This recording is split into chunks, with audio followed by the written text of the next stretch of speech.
Thank you for joining us for this analysis aiming to stimulate new ways of thinking to overcome the global barriers to female education. The main obstacles to change are well known and summarized here in a 2017 report from the UN. But progress in tackling them has been slow because they're deeply rooted and often interconnected. To address this, our conflict cracker process has 6 steps. Describe the problem and who's involved. Identify what they get from holding their current views.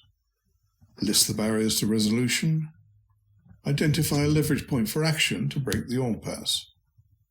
Define a new goal addressing that leverage point, and lastly, test that new goal against the high-level interests of all the parties.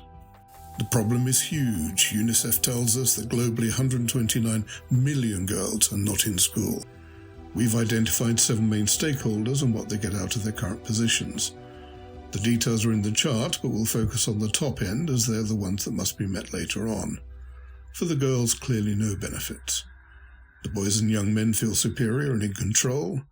The older women and female leaders have a degree of resigned acceptance. It's just the way it is. The male community leaders are happy being in control, as are the religious leaders. The politicians are content to keep things as they are, and the NGOs maintain the status quo with an option to do something different later on if the political mood changes. The obstacles that prevent resolution range from purely behavioural to the level of cultural identity. So, to get to a potential leverage point for action, we ask, what's common to all these, or what drives them all? A common misunderstanding is that it's a religious issue, especially with Islam. In reality, Islamic teaching states that education is a divine right for both men and women. From our 2 questions, we can see that the bias against educating girls lies in patriarchal value systems, giving the men a sense of identity and an assumed right to be in control, and for women, an acceptance that it's always been that way. Cultural identity seems to be our leverage point, but that change isn't within our control to make happen. To bring it within our control, the new goal is to create a compelling strategy to engage those who do have the power to enact change. This goal needs further detailed development, but could include these minimum elements. Shows how the initiative leads towards states' contribution to the Sustainable Development Goals. Refers to authoritative religious texts that show conclusively that education is a right for both genders. Shows how costs are covered and economic and social benefits like increased productivity are highlighted. The language reflects the deeper concerns of the parties and includes a mechanism to enable the senior men to think they've initiated the ideas. Ideally, it would also show the potential downsides for society if girls are not educated. For any new goal to be successful, it must meet the higher level interests of the various stakeholders.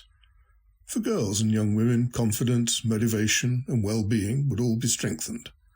Boys and young men, likely to be reluctant, but their support could be encouraged via case studies and reinforcement of Islamic teaching.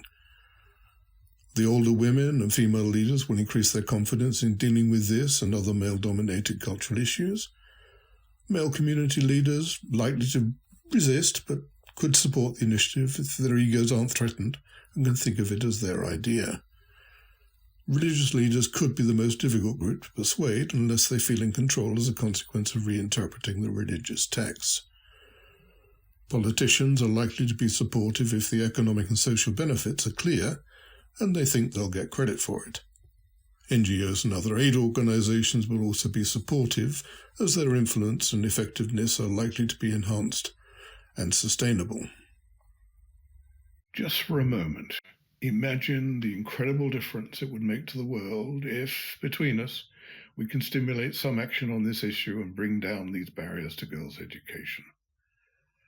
Additional background information and a summary of the UN report mentioned earlier can be found on the Fairness Forum website.